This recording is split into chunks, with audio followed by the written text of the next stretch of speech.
This episode of the Boss Rush Podcast is brought to you by, well, you. If you want to support the Boss Rush Network and our family of podcasts, head on over to our Patreon at patreon.com/BossRushNetwork. Thanks for your continued support.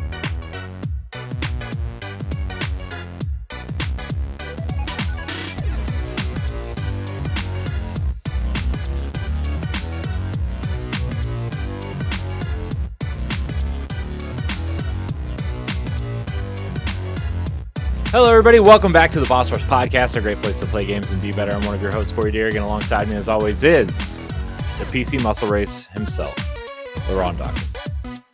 What's poppin'? SGF 2024, Microsoft Showcase. Yeah, what's up? Word. Hi, LeRon. I Hey, missed Corey. you. I feel like it's been a while since I've seen your face. Yeah, since you see my face, but not since you last spoke to me, because we were talking yesterday evening. We were talking yesterday evening about things and things. Yeah, a couple of things came up. Yeah. So, speaking of coming up, also here's the Mad Pharmacist herself, Stephanie Klimov. I will be feasting well with all the indies that were announced. I thought you were talking about Alan Wake 2 DLC. That too. And Oh, thank you for collectible. reminding me. I knew I forgot about a game that I played and I didn't put on the dock. Ooh. By the way, I can officially say that Alan Wake 2 is now officially in my games library. Oh Thank you boy. very much, Corey. Yay! Because Corey called me a weenie, and he was like, either shit or get off the pot. Like, you either gonna buy it in the Epic store, or you're I gonna don't- buy it in the console. And I'm like, well, I can't stand Epic, but I'm not getting on the console because I'm not gonna squander my nice ass gaming rig. Mm. I don't think I called you a weenie. That's how it came off. It's my Well, word. That's I how mean, it came off. sure. Y'all talk about how us PC Master Race people are elitist, but you console gamers. I'm just especially saying, you Xbox "Oh, motherfuckers. There's one button that's below the other button I have to click instead. Jeez, you guys are the worst. But yeah, Alan Wake was on sale on Epic. It probably had something to do because of the DLC announcement. So I bought the base game plus the DLC. Mm. Haven't Is it- started yet. Mm. Because I'll talk more about what we've been playing and why I haven't started Alan Wake 2 yet. Speaking of Can't having wait to hear what started, you think about it. PK Power, Pat Klein is here. That's right. I am somewhat still in the house. Just not Hi, really Pat. there. Hey. Yeah, you are. Look at you. Look at your smiling face and your rosy cheeks and your Your buzz head. and your your ball buzzed of head. energy. Mm-hmm. Yeah. I missed you too, Pat. I took the day off. I'm not feeling the greatest, so Aw, Pat, Sorry. you should have sat out. We could have moved this. moved the whole Metacritic draft. Yeah. and- I mean, we've put it off for this long. Why not one I'm more week? I'm so not ready for the Metacritic draft. I'm so Well, not ready. You know what? Go to GameInformer.com/2024, and that's your list. That's the list I I used. know about it.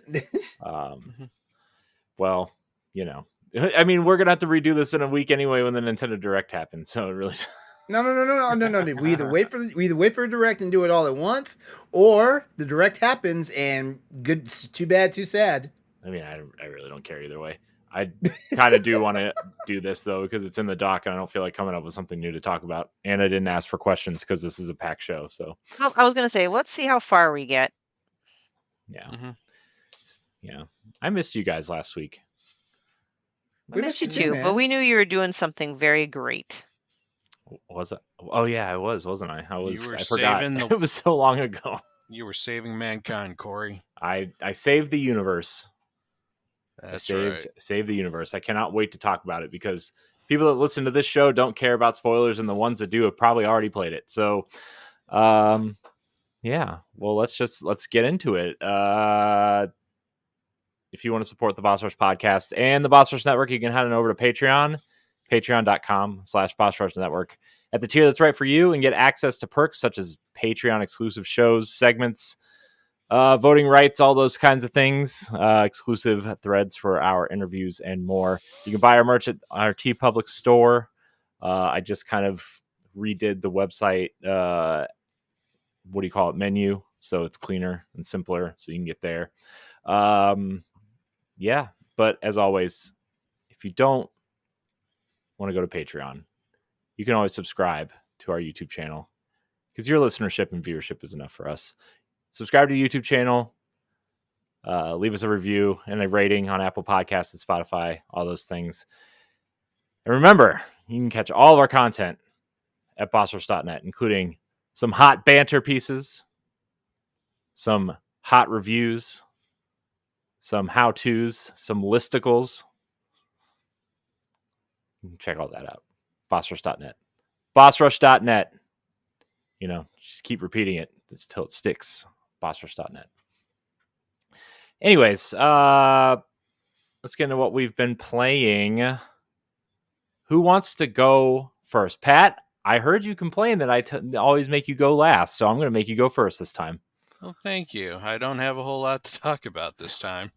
But I did manage to pick up the Alan Wake DLC that was announced during the Summer Games Fest, and it is top quality fun. Like, it Do you took get to play as the Asgardian grandpas or whatever they're called? Not No, yet.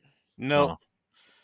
You get to play as Rose, the waitress turned health, like senior living manager, who is kind of psychotic and has a huge crush on Alan Wake. Alan You, Wake's #1 fan. mm-hmm. You get to play as Jesse Fadden from Control. Ooh. And you also get to play as Tim Breaker, the sheriff, who is also heavily hinted as being the same guy as Quantum Break, and the kind of like a little bit of a revival of that storyline. Wait, that's not the Quantum Break dude?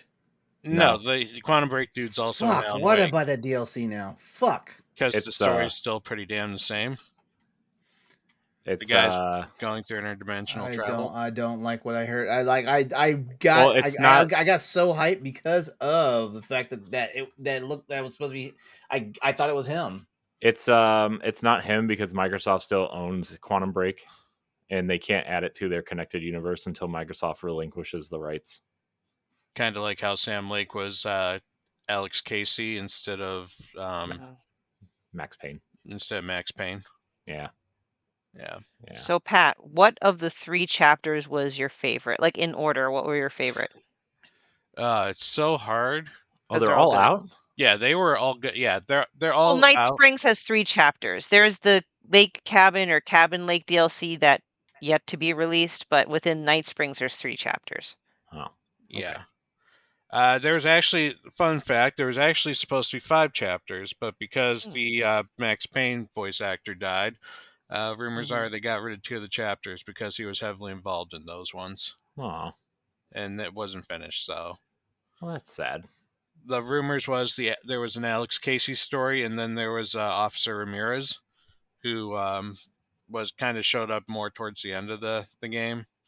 And apparently they scrapped both of those because in respect of the voice actor, didn't want to have to re-record stuff. But in terms of gameplay, honestly, my favorite story was probably #1 Fan, just because of how off the wall crazy it was, and that you're living through like Rose's fantasy and just her, no pun intended, rose tinted glasses of how the world looks. But also the Time Breaker story featuring Tim Breaker, the guy that, features the original actor from Quantum Break, had a very good, very deep story that I think helped push along the Mr. Door lore. That was my favorite one because I really wanted to learn more about Mr. Door. Very creepy, and also I part of me gets turned off when I hear multiverse because everyone's doing a multiverse, but they executed it very well. Like, I love the different play styles.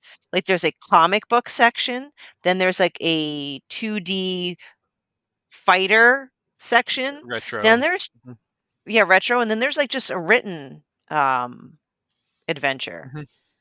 So that was my favorite because of the variety. I did like playing as what's her name, Jess? Jesse Fadden. Because I like the, I don't know, the theming. You're at that coffee park. Jesse's mission pack or story felt the most like Alan Wake out of all Mhm. 3 of the stories. Like Man, that was the one that kept the bad guys that appear having to flash the light on them and then shoot them. The creepy atmosphere. It doesn't feature her powers. It just kind of put her in the story. Mm. But And all these are it's like like, alternate stories. yeah, and I love Yeah, how there's like it's like a weird culty. Are you coffee? Yes, I am coffee. I love the obsession with coffee. yeah.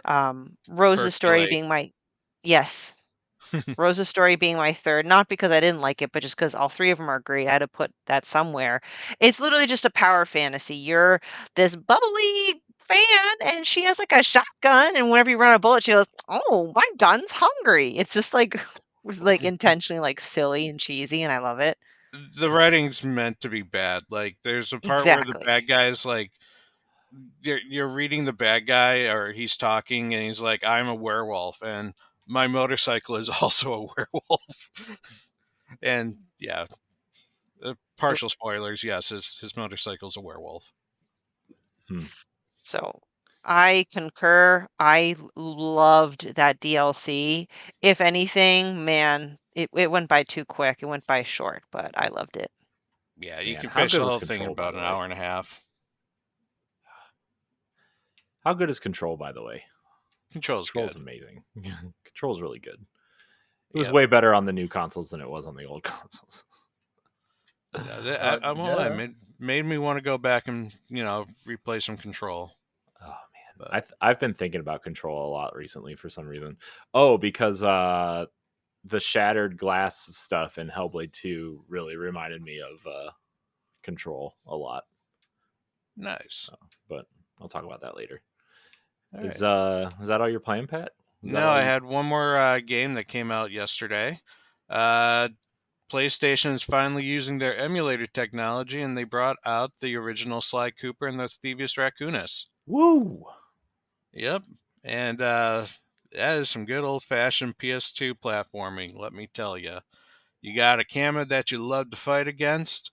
Some, well, yeah, mostly your number one enemy is the camera. I don't like fighting that thing, and it even started off with inverse controls going, left and right, which I Mm, absolutely was like, I can't do this. But luckily, there's a new menu for some quality of life features where you can switch that because you can't do that in the original game. Ooh. Yeah. But it's overall it's hilarious. Like I remember, I fell back in love with the old characters in it. The Bentley, the whiny turtle guy that sounds like the nerd that he looks like, Hmm. and then you have Murray the hippopotamus that was clearly a inspired by Chris Farley. Mm. hmm. So, but what I loved about this game is that everything is like thief themed. So you're trying to sneak around, you're trying to perform these heists so that you can steal your family's treasure, the Thievius Raccoonus, which is a history of your family line and all the thief techniques that they have accumulated throughout their long history as thieves.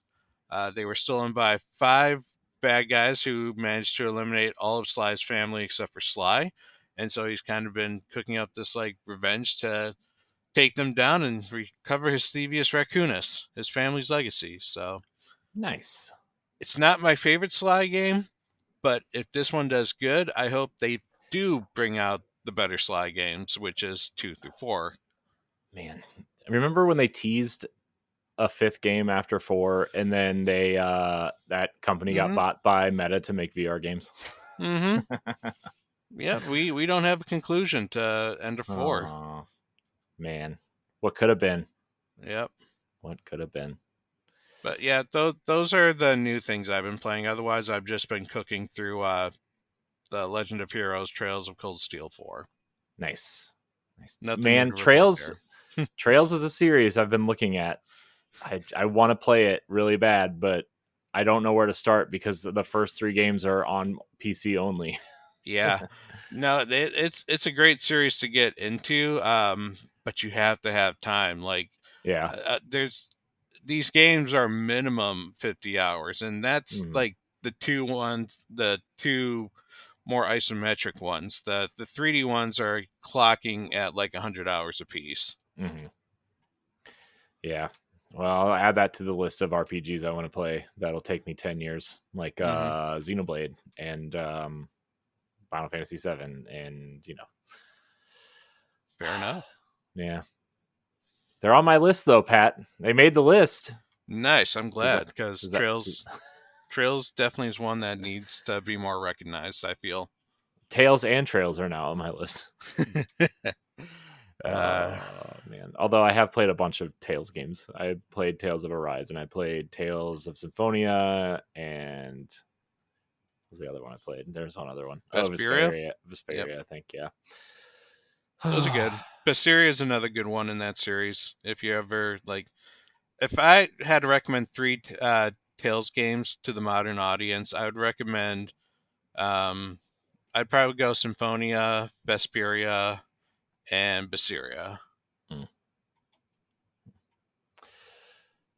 Well, LeRon, what are you popping on that PC? Did the Epic Game Store break your PC, LeRon? Did it break it? I don't know. I haven't installed the game yet. Did Fortnite invade your RGB cables? God no, no.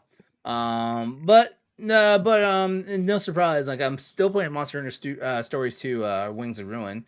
And now I think I'm finally understanding what besides the fact that Monster Hunter Rise Sunbreak came out while Stories was still kind of new. I think I also understand one of the main reasons why I put it down. Like it's a grind heavy game, except it doesn't feel like a grindy game. Because I mean, I'm one of those people, like, anytime I see a monster den, I'm running in there to steal an egg.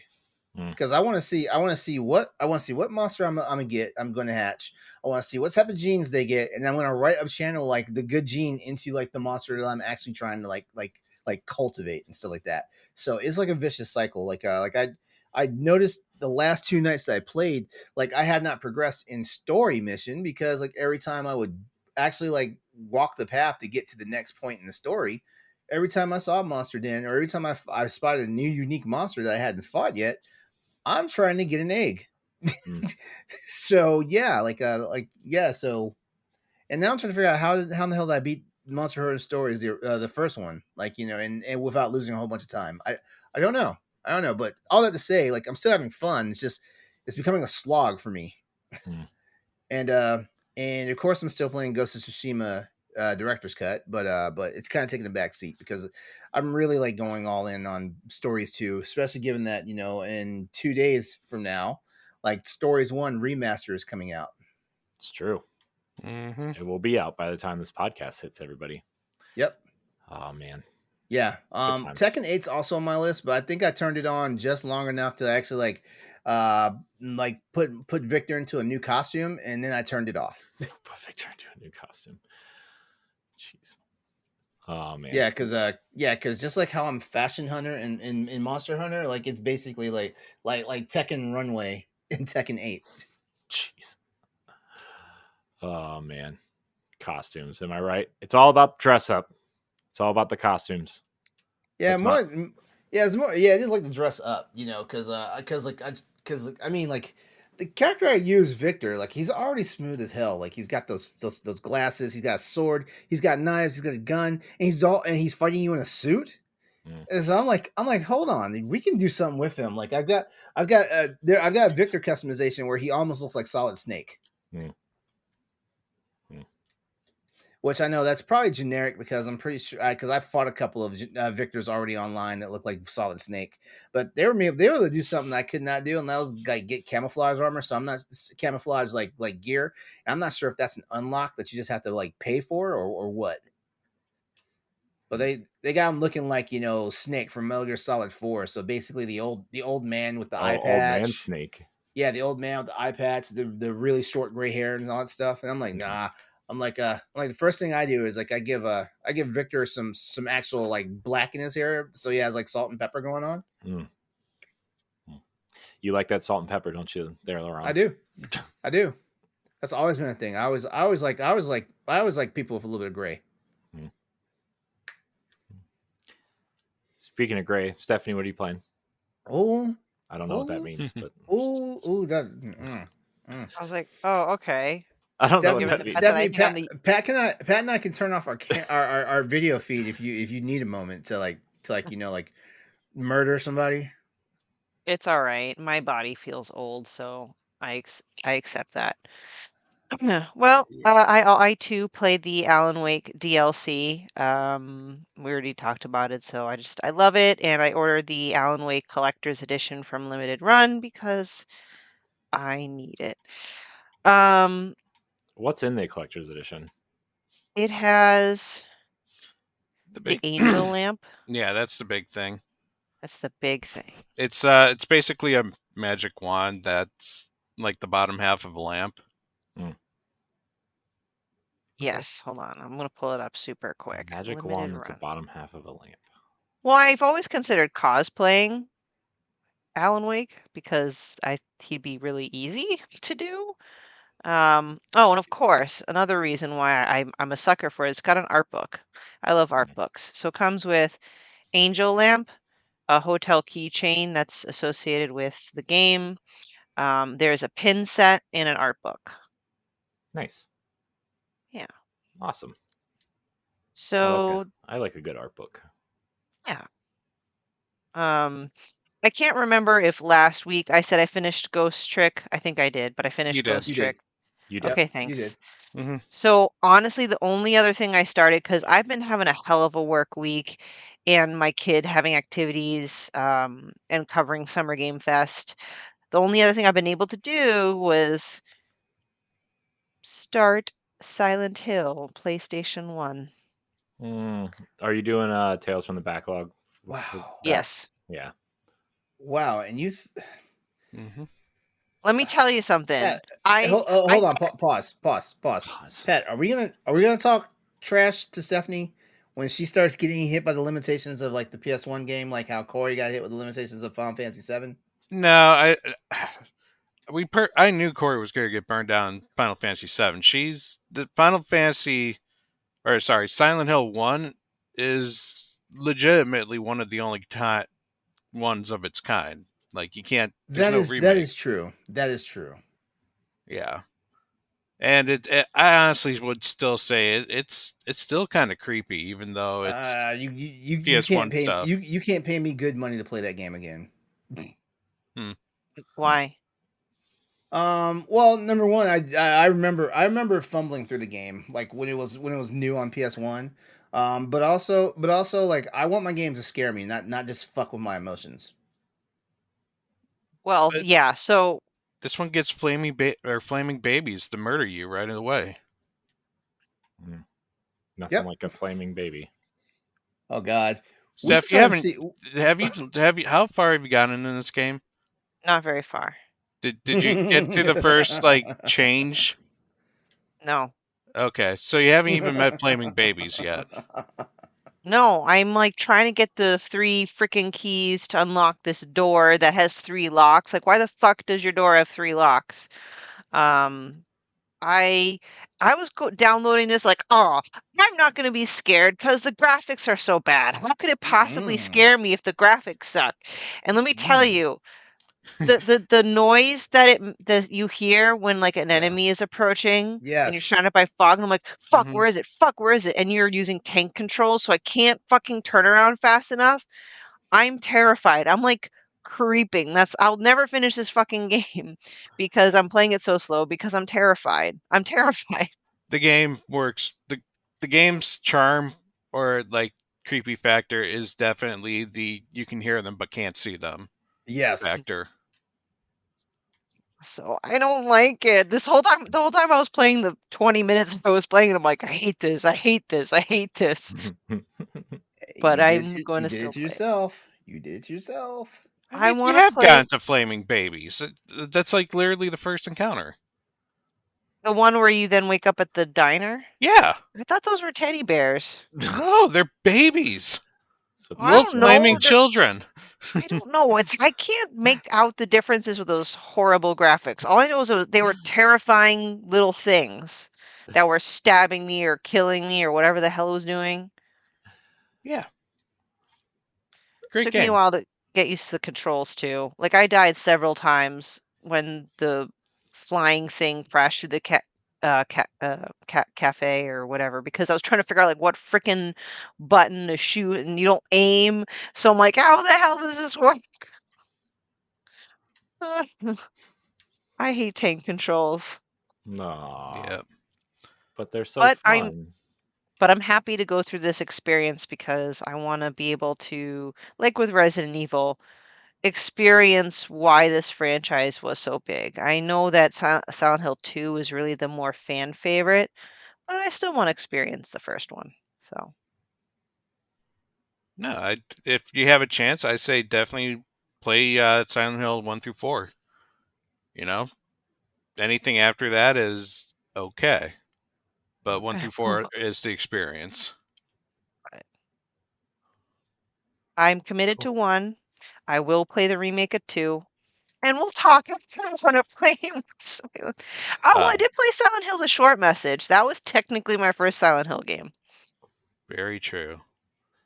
Wasn't that bad? You just need to find a PS4 with the PT on it. No, Mhm. no, Or, nope, just watch. no. Just. I'm pretty sure someone has a walkthrough of it on YouTube. Just watch that. Oh, I'm sure it's everywhere. So yeah, that's all I've been playing. Hopefully, I'll play a lot more when I'm away on my little trip. Yeah, you should play more. Another trip? Where are you going? I'm going to Lake Havasu in Arizona.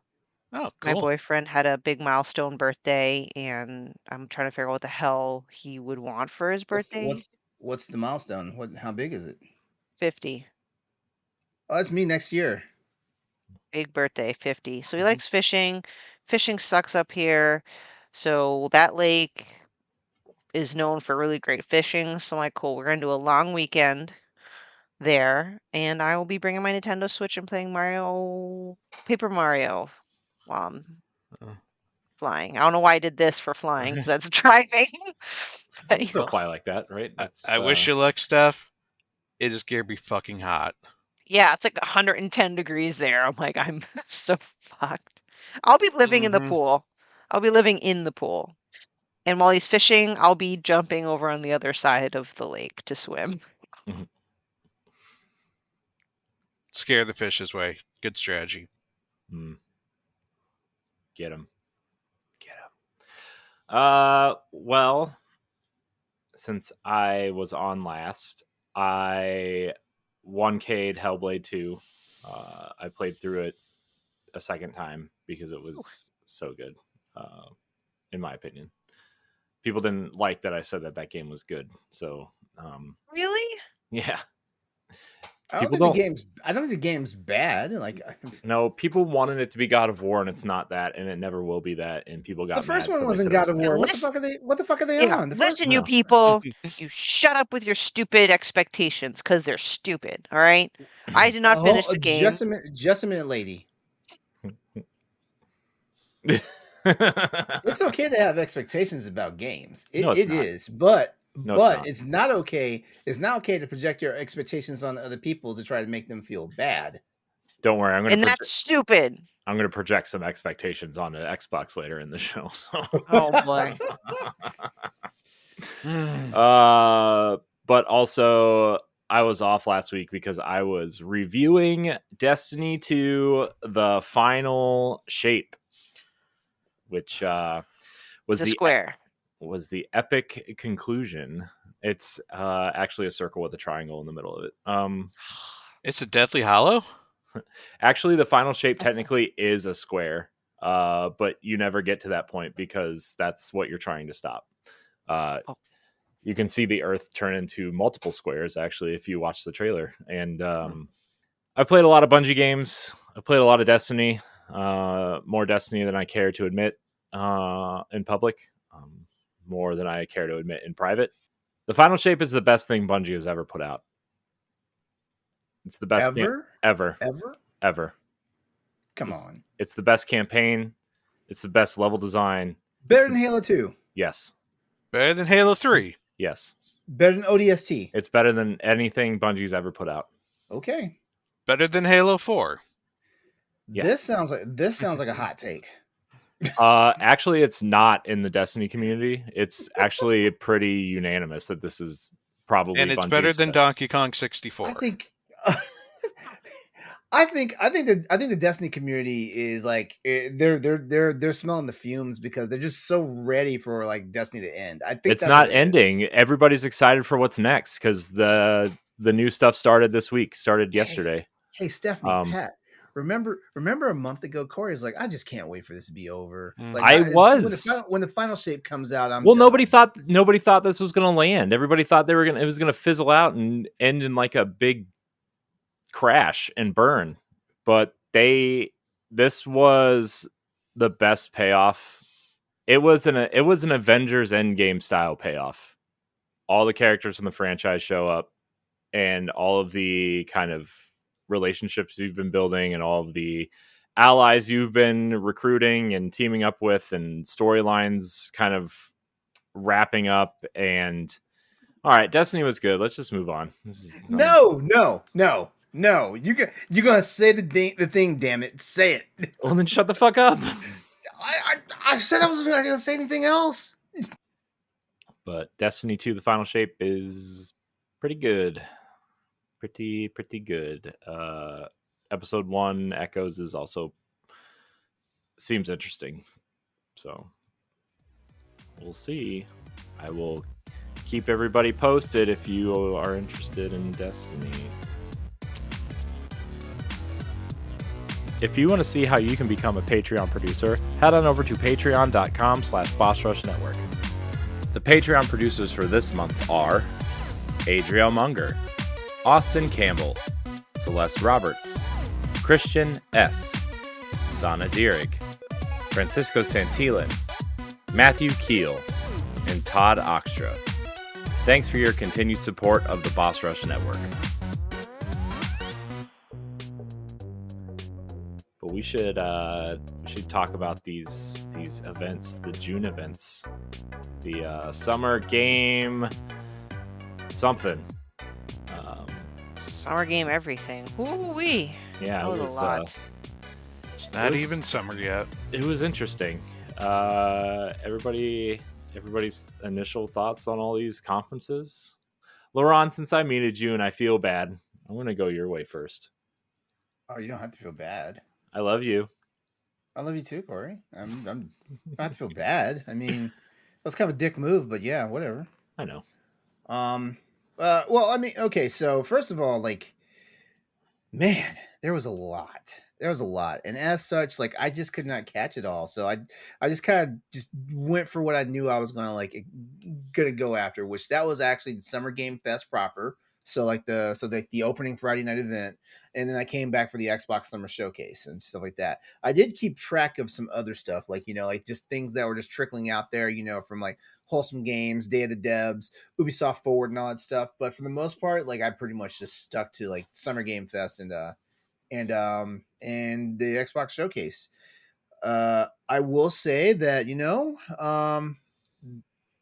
we need to now call it something different, than E3 season. We need to call it something different now because honestly, like, yeah, this is like that time when E3 happens and stuff like that.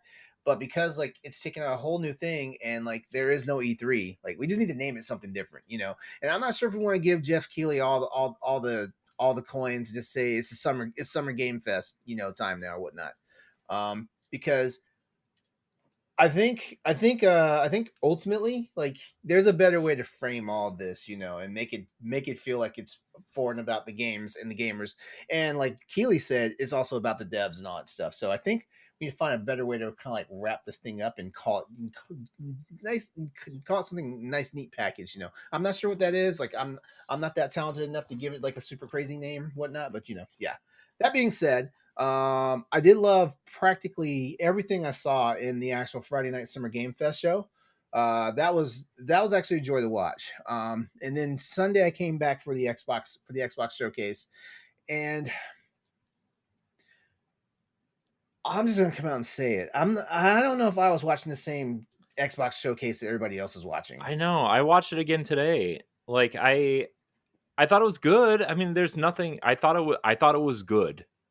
I didn't think it was the best one they've ever had. Like the entire internet is saying, like Yeah, it like was people are saying good. Xbox is back, and it's like back from where? You That's know? what they've been saying the last 5 years. Yeah, I'm like, because like it literally felt like this show literally felt like a remix of last year's show, where it was a whole bunch of world premieres and day one on Game Pass and all this stuff. But then when you look at it, it was like a lot of flash but no substance. And what I mean by flash and no substance is chock full of damn cinematic trailers and barely any gameplay. Like I actually went back and rewatched it too. Like I can actually, if we discount the Call of Duty part, it was only 8 minutes, 8 minutes combined in the entire show of gameplay stuff. 8 minutes, I timed it, and it was a 2 hour show. We sat there, well, no, I'm sorry, not 2 hours. It was like a 90-minute show. Like we sat there for 90 minutes watching like world premieres, day one on Game Pass, all this stuff, and it was like, and like I don't know, Are you like sure you're not confusing in-game cinematics with cutscenes? I'm also putting, because yeah, the Indiana Jones thing that really felt like that really it looked great, but at the same time, I was like, this is a slap in the face, because like they showed us a cutscene from the game, and literally like 12 seconds worth of the actual gameplay itself, like seeing the whip, seeing two hands punch somebody, like seeing like what looked like he had to be climbing out of something. I'm like, come on, guys, like I think the one thing, and I don't know, maybe I'm just speaking for myself here, but I want to speak for gamers here. But I think what the main thing a lot of gamers on the Xbox side want to see is they want to see the games. They don't want to see what's coming, you know. So yeah, like and BioWare, what the hell was that Dragon Age? People are excited about it. I mean, I have no stake in Dragon Age whatsoever, but the last 3 Dragon Ages I thought were pretty like sort of serious, kind of like Mass Effect, but fantasy kind of thing. Yeah. Right? I mean, yeah, but this video makes it seem like it's like, oh, they Fortnited it. No. I'm gonna say this is gonna sound even worse. Oh, you remember when the Saints Row? You remember the last Saints Row revealed trailer came out? That's what this damn on this Dragon Age trailer felt like. It felt like that. It felt like all this camp, all this music and stuff, and you can see a goddamn thing of gameplay. But then, like, they showed the 20-minute gameplay thing the next day that Pat sent us, and it looked totally different from the trailer. And it's exactly. And I'm like, why did you show that trailer if that's not what it is? Probably because you have to pay Microsoft to have a 20-minute trailer on their showcase. Well, they could have shown like a gameplay trailer, though. They didn't have to show the 20-minute thing. They could have just made a trailer with. They announced even before these things happened that they were going to have a 20-minute gameplay trailer. So. I knew about that, but I'm just saying, like, okay, so if you could only devote time to watch one thing, and that was the Summer Game Fest. I mean, I'm sorry, the Xbox Summer Showcase. If you could only devote your time to watch one thing out of this whole thing that's been going on this past week and stuff like that, and you sat down and you watched that, you would have literally walked up and been like, "What the fuck? I'm not buying that game. I'm not getting a lot of this stuff." And I don't know, like I was talking because like Corey, you're out there living life Sunday during this show, and so Pat and Stephanie and I were basically like, like we were occupying the chat, and I was like, and there was a lot of stuff, like for example, like I hear a lot of high praise about the about what's South of Midnight and stuff like that. Mm-hmm. That trailer was that trailer was, the cinematics was killing me though. I'm like, what is up with the frame rate? That's the style. That's the stop. Is that motion. the style? It's like a claymation style. Yeah.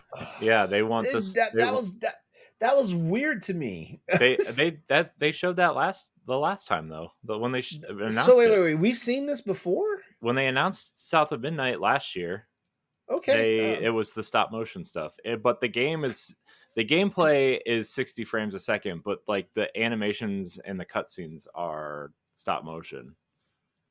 Like frame skipping stop motion. Okay, like I have to wrap my head around that. Then I don't know. Yeah, there's another game recently that did that. I forget what it was. Harold Halibut? Huh? Harold Oh, Halibut. Halibut was No, that was weird. not That Harold Halibut was weird. Well, that's a different can of worms Yeah. we can open later. Yeah. So my general takes is, and I guarantee you, someone's going to think LeRon just having hot takes here. No, I have not thrown a hot take out here. I'm Someone's actually gonna start just calling coming. you Ed. I know, right? Yeah. Your hot takes. Yeah. But seriously, I the one thing I said while we were chatting Sunday, while we were watching the shows, everything, I was like, I don't know. There was a time when these shows, these presentations, all this stuff happened where the companies generate the hype, but now we go to the message boards, so there's Reddit, whether it's Twitter, whatever, like 4chan, whatever, stuff like that. And now it's all the gamers trying to get everybody else hype about the shit, because it's like, for every one person that says, I don't know, man, like 17,000 people come back and say, oh, you should like this, and I'm like, and it should be the other way around. Like, like they should actually like the last time I got super hype in the middle of a game show was when Advance Wars 1 and 2 Reboot Camp was like debuted in the Nintendo Direct. I lost my mind on that, and there's been few and far between times where it's like, man, I want to flip out. Like the Monster Hunter Wilds reveal at the Game Awards last year. That was another one, that the original Mass Effect reveal for the new Mass Effect that's coming out. That was another one where I lost my shit for and stuff like that, but That was a and cinematic. I know it was a cinematic, but you know what? It's a cinematic for something we thought was fucking dead. We thought there was gonna be no more Mass Effect games. Did At we the time. though? At the time, because all we knew was they were remastering the original trilogy, and that's all we were getting. I must be your typical fool or sucker for the game industry because I loved every single second of what I watched. There were some I favored more than others, but I was just happy to watch what's in the pipeline. And I know that's like a boring, generic, again, maybe stupid fangirl answer, but I loved everything. If anything, the wholesome games that I love, it had a crap ton of Sims, and I've seen one Sim, seen them all, and there were a lot of them. But I don't know, I got so excited and refreshed because 2024 felt a bit empty-ish just compared to the hell of a year we had last year. Last year we were stacked with incredible AAA titles. And I had a pretty empty calendar for the second half of 2024, and now I'm all full. I know exactly what I'll be playing literally every month, if not several games every month. And it gives me a lot to look forward to. Call me stupid, but I was just happy and content with just seeing things, what's being created out there, and the conversation that would ensue. No, you're not stupid. That's honestly the same feeling I have. It's, I go into these because I want to see what's coming out. Like, it may not necessarily be something for me, but I want to kind of see what the ideas are, what, like, the developers are, like, kind of pitching, how they're different from one another, how they're the same. I enjoy seeing these reveals for what they are. I mean, if it comes out with stuff that I think definitely airs up my alley, then more power to it. But overall, I would say the showcases were great. Like, they had a good variety of just about everything. Hmm. Oh, I'm not disputing the. I'm not okay. So two things here. I'm not disputing the variety of stuff they had out there, and I'm also not saying that everybody that got that shock and awe from the shows are stupid or nothing. I'm not saying that at all.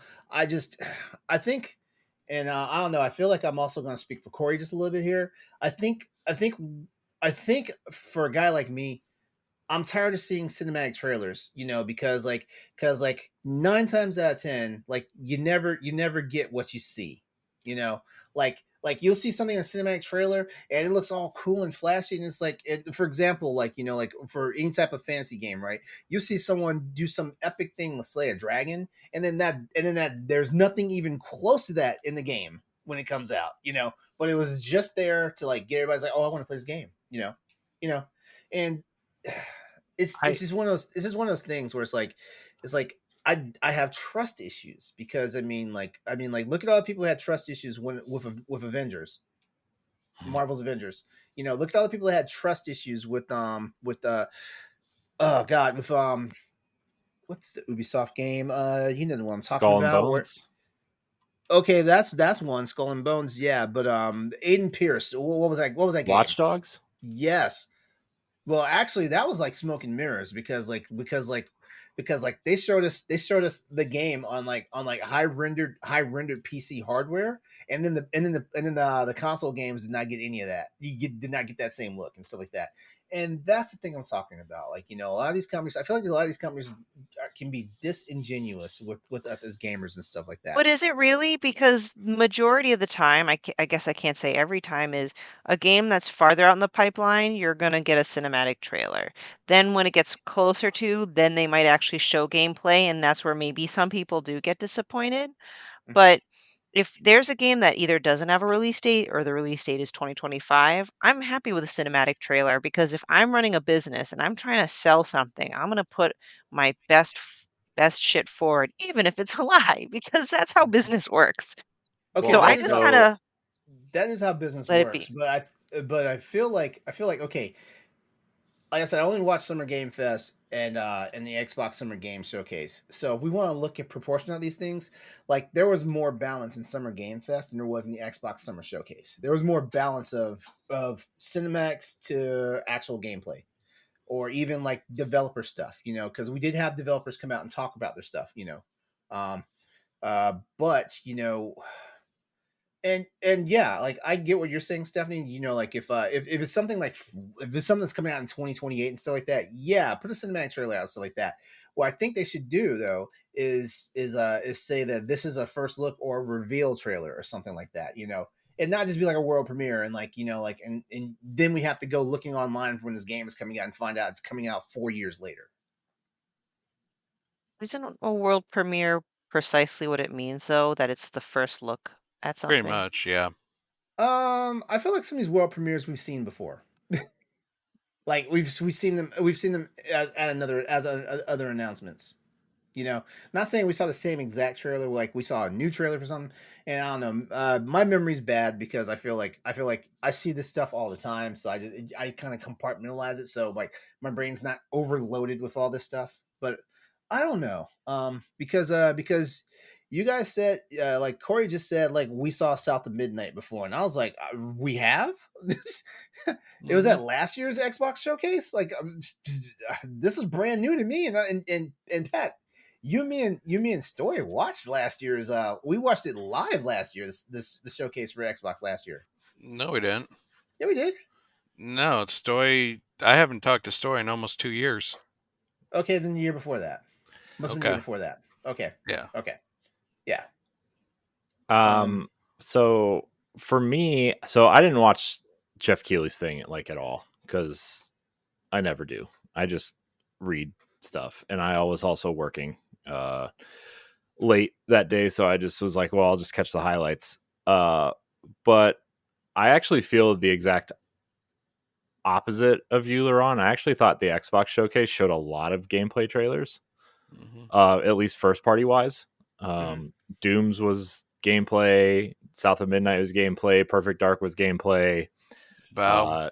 Call of Duty was gameplay. Did Perfect Dark show us anything though? It did. Yeah, it was like Showed a us whole first segment. person. Yeah, it was like a whole. They showed like a whole segment of her. Like, remember, you said first following. person parkour is not for me. Yeah, That's one thing I did say for sure. Yep, I did say that. But the Starfield DLC was all gameplay. Like they showed a lot of gameplay. But like for me, I think the thing about Xbox is they've just been quote unquote showing us what's in the pipeline for like 8 or 9 years, And like we are finally getting the games sort of, right? Like Hellblade, they revealed 5 years ago and we're just getting that, right? And so like I understand, but I just feel like I've been seeing these games over and over and over and over again. And it's like I'm kind of bored. I just want to play them. And then the one game I was looking forward to, which was Gears, ends up being another fucking prequel about E-Day. And I'm like, I'm so tired of this. We know what happens. You've done it 3 times already. We have Gears Tactics, which is a prequel. You made Judgment, which is a prequel. And then the DLC for 3 is a prequel that takes place during E-Day. Granted, it's not with Marcus and Dom, but they're all prequels. It's like, let's wrap this up so the Coalition can do something interesting instead of another Gears game. And that's coming from a huge Gears fan. I just want 6 to come out and the story to be wrapped up and the Coalition to do something cool. Like, and that was like the biggest shock to me. And then there's no remastered collection of the trilogy either, which I thought for sure was happening.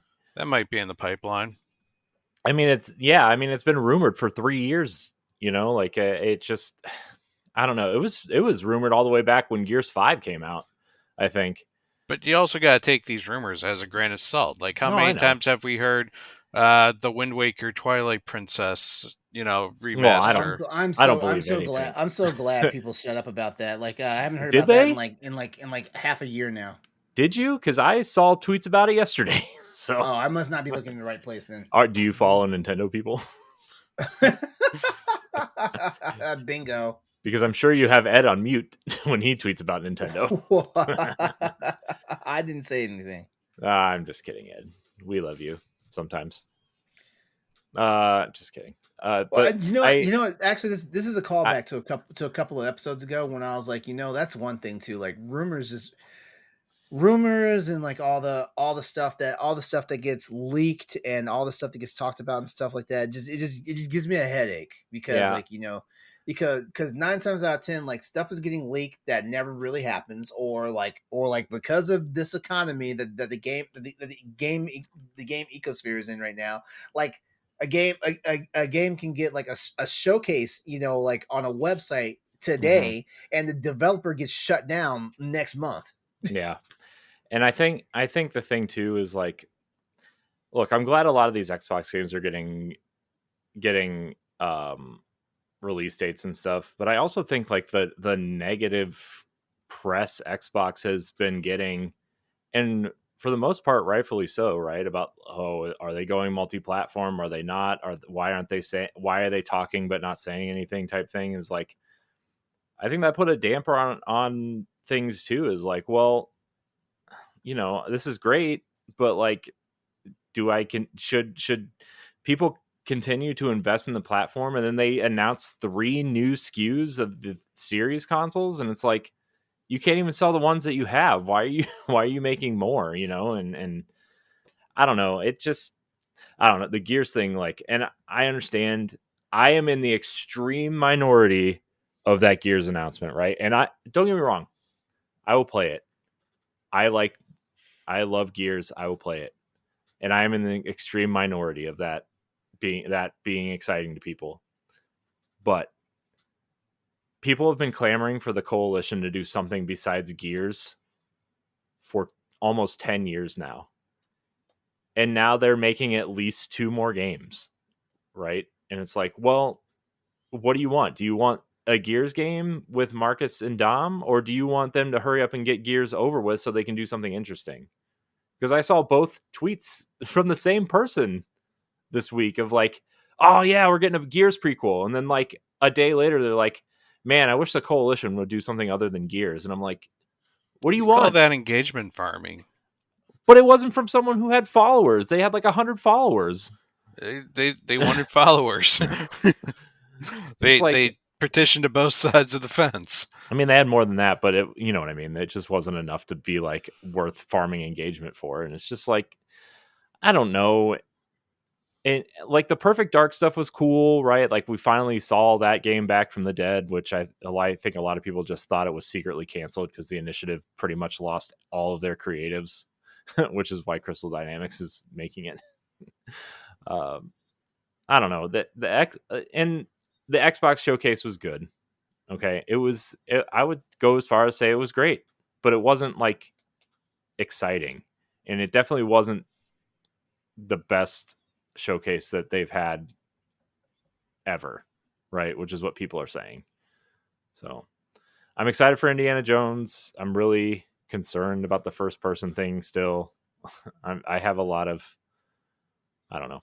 It's Indiana Jones. I feel like you just want to be a third person action game with that, but I'm gonna say I have my reservations about being being first person. Yeah, I'm openly optimistic. I don't know. Like Fable looks cool. Star Wars Outlaws looks cool. I mean, I wrote down a bunch of games that I thought looked cool, but I don't know. Anyways, does anybody else have anything to say about this stuff? Or Stephanie, you're Stephanie's muted, I muted. think. Sorry, in general or specifically the Xbox In one? general, just in general. Okay, well, the stuff I had to say really probably is more about the other stuff, but I kind of wrote down a couple things that I was looking forward to. I gravitated more towards Day of the Devs, and I did catch up with Future Game Show after the fact. I think this is a great year for indies again. I like this was one from Summer Game Fest. I love how Blumhouse is doing video games. So Blumhouse games, they showed off a few trailers. Chrysal, Theater of Idols, Grave Seasons, Sleep Awake, and Fear the Spotlight in the Simulation. All these spoopy games. I believe Pat also noted this on Day of the Devs. UFO 50 looks like a fantastically fun game. It's just 50 small, different kind of games that you can pick and choose from. Another one from Day of the Devs that I have an interview scheduled with is Building Relationships, and it's very punny because you're actually a building. That's why it's called Building Relationships. um, Nobody Wants to Die came from Future Games. It is kind of a noir cyberpunk game. We already mentioned South of Midnight, and the one collector's edition that I wasn't able to get my hands on that I really want is Metal Gear Solid Delta Snake Eater. I want that collector's edition. That game looks so great. Again, it's a franchise that I missed out because around the time those games originally came out, I just wasn't gaming. I do have the 1, 2, 3 collection on Switch, but I want to play this. It looks gorgeous. So Have you started any of those Metal Gear games? not yet, but I'm bringing it on my trip. You know what? I'm gonna do something that's way outside the norm here. Start Metal Gear Solid 3 Snake Eater. Okay, I'll wait Start with then. that. The reason why I'm saying that is it's basically It's story a wise, prequel, right? it's the starting point. Mhm. And unfortunately, you're not going to be able to play Metal Gear or Metal Gear 2 Solid Snake. I think that's what. Yeah, you're not going to be able to play those because I don't think those are on that collection. Are they, Pat? Are they on that collection? Yeah, they are. The Mhm. the When NES and the NES and Famicom ones. Yeah. Yeah, they're on it. They're on there. Mhm. And then Metal Gear Solid, of course, and then Sons of the Patriots. I'm all gonna no, the go. one I'm gonna go the opposite advice of LeRon and say hold off on Snake Eater, otherwise you're gonna pull a Corey when the new Snake Eater comes out. Because I don't think they're gonna change that game very much. They're not. It's Nope. I mean, it's Virtuous Mhm. working on it. They're a porting house. They're not like a I don't want to say not a real developer, but you know what I mean. Their specialty is porting games, not developing games. Also, I'm gonna say this. I don't know. Does anyone like? I'm looking forward to Metal Gear Solid the Delta. I am, but does anyone else feel kind of skeeved out that like we're playing a game that like Hideo Kojima should have been like involved in this? I don't care about Metal Gear, so Okay. I just don't care I don't care about Metal Gear at all. I tried to play 5 at one point and I was like, this feels bad, so I'm not gonna play it. And then I never went back to any of them. The only other comment I have, I'll keep this short, is just again, real focus on the indies. I did do a write up on all the games announced at Day of the Devs. Also, and this is just an example because it stuck out to me. A type of game that's not I don't like is bullet hells. Bullet hells don't do it for me. And the name of the game escapes me. I'll bring it back next week. That was shown off at Future Game Show. It was a bullet hell, but time doesn't and nothing moves unless you move. Almost like a super hot scenario. But it's top down. So I'm like, oh, I don't like bullet hell, but look what they did with this. So I might actually like this type of bullet hell. I like the ingenuity and the creativity that a lot of indie devs bring to the table. So that's what I appreciated most from these slew of showcases. I feel I feel like something was missing this year. I don't know. What I mean, could we it did. be? I don't know. I don't know. I just felt like the excitement was missing this year, and I don't think PlayStation did any favors by starting with their state of play. Although I don't know if anybody really had any expectations for that, but I mean, Astrobot looks cool. That was about the only thing that I was like halfway interested in. But then like I heard I didn't watch again. I didn't watch Summer Game Fest. I didn't watch Keeley's thing, but I heard everybody's like, why did he even have it this year? You know, like that's what I heard a lot of people say. Listen, those people can shut their pie holes because I wrote an article for all the announcements and that was over 50 titles. I spent 3 hours writing that. So you're telling me there was nothing there? Mm-mm. No. Those are No. people who those are people who really didn't watch the same shows that we were watching. I just that's what I saw people. I'm really angry tonight. I feel like we're all a little on edge tonight. I'm not. I'm chill. I don't know. And then like I was excited to watch the Xbox thing, and maybe I just wasn't focused on it. But like, I don't know. I just felt like something. I felt like what we all look forward to every year. It just something was missing. I mean, Ubisoft had the best showcase in my opinion. So, with Star Wars and Assassin's Creed, and like even the Skull and Bone stuff they showed looked interesting, even though I'm not interested in that game. The Prince of Persia DLC, like I think Ubisoft had the best conference out of anybody, which we didn't even talk about that. Assassin's Creed Shadows looks awesome. Star Wars Outlaws also looks awesome. Those are both my most anticipated games for the rest of the year. Star Wars Outlaws looks awesome, especially because Massive is doing it. And like, say what you will about the Division, but I think those games mechanically are well done, and the fact that they get to make a single player game and start like I just think it looks awesome. They clearly stole the Beyond Good and Evil ship travel stuff though for that game where you're flying from planet to planet. I think it was actually in that Starlink game first, but whatever.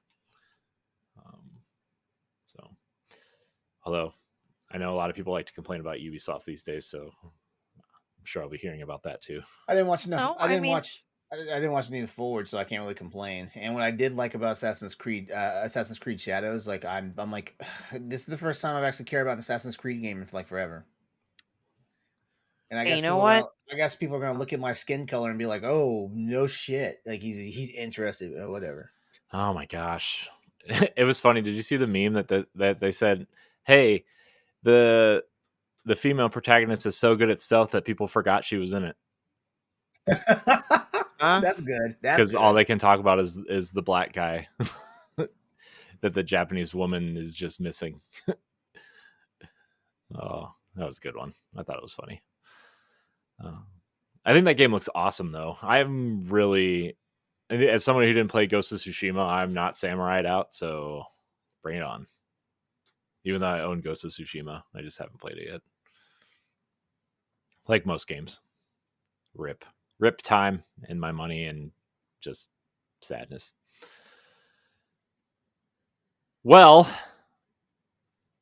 what do we do now, guys? Do we save Metacritic draft for next time? Yes, please. Okay. Well, if we save it to next time, someone's going to miss out on a perfect title. What's the perfect title? Oh, if someone wants an easy 10 out of 10 title, there's going to be one coming out within the next few days that hasn't been reviewed yet. Type it in the chat. Huh? Type it in the chat. Oh, so that you can take it? Well, No. if it comes out by the time we record next If time. it comes out by the time we record, it's moot. Yeah, Mhm, you can't pick it. exactly. I'm just saying you guys are going to miss out on one. That's fine. Yeah. Fine. Plus, we might get the Nintendo Direct in the next What's episode this 10 anyway, out of too. 10? See, that's why I was saying, like you'll be sorry if you do it before the Nintendo Direct comes. Oh, that's not a game. That's DLC. That You know doesn't what? count. It still counts. No, it doesn't. The game DLC is supposed to be over 30 hours long. It counts. It's got to be an expansion for it. I mean, It's an Erdtree is a expansion. pretty big expansion, I would say. They sold a freaking collector's edition for it, so. Fine. Now I gotta go change the thumbnails. All right, so we'll wrap it there. Next time we'll do our Metacritic draft. Hopefully the Nintendo Direct will happen by then, so we can include those games. If not, well, nobody's picking Nintendo games for the fall. I want to thank everybody for watching and or listening to this episode of the Boss Rush Podcast. You can check us out every Monday, week early on Patreon, perks, all those things. LeRon, Stephanie, Pat, thank you for your time tonight, as always. Missed you guys. Last week was Wednesday, felt weird. So, LeRon, thanks for hosting, by the way. Yeah. Appreciate it. I would have thanked whoever hosted, but I heard LeRon hosted, so. Wait. Say it louder. I didn't hear you. I said I would have thanked anybody who hosted, but you hosted, so I'm thanking you. Okay. I thought that was shade just now because I really couldn't hear it. Like, Man. you were talking low. Man, I'm not always mad at you. Yeah, like I'm hard to get mad at. That's the thing about it. Like, you're confusing me with somebody else that's my skin color as part of Boss Wow, Rush. now you're calling me a racist. Okay, we're getting out of here. I didn't call you. I didn't say you were racist. I just said you probably have some colorism issue that you need to address. Jeez, it's the same thing. Okay. I'm uncomfortable. Help. Oh no. I want to thank everybody for watching and or listening. Like, subscribe, share, rate, and review wherever you listen. And until next time, we love you. Goodbye. If you want to see how you can become a Patreon producer, head on over to patreon.com/BossRushNetwork. The Patreon producers for this month are Adriel Munger, Austin Campbell, Celeste Roberts, Christian S., Sana Deering, Francisco Santillan, Matthew Keel, and Todd Oxtra. Thanks for your continued support of the Boss Rush Network.